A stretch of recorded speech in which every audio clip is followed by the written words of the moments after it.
Hey guys, keep getting the login session expired or timed out error on Squarespace. Here are the fixes for you. So firstly, go ahead and try to clear your browser cache. For that, go to your settings.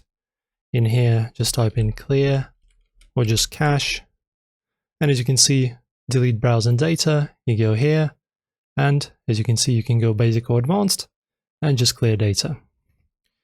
After that, you can also update or change your browser. Squarespace works best on the latest version of Chrome, Firefox and Safari. If your browser is outdated or extensions are interfering, try disabling them or switching browsers. Also check your internet connection. A slow or unstable connection can cause sessions to expire too soon. If you're on public Wi-Fi or a VPN, try disconnecting and reconnecting directly.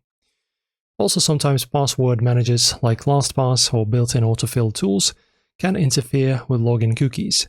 Try logging in manually without them. Also, open a private/incognito tab, go to squarespace.com/login and try signing in. This skips cookie conflicts. You can also check the status of the website to rule out a platform-wide login issue. And that's how to fix these errors, guys. Like and subscribe for more web builder tutorials, and comment below if the issue still isn't resolved, so we can help you out and troubleshoot. Thanks for watching, see you soon.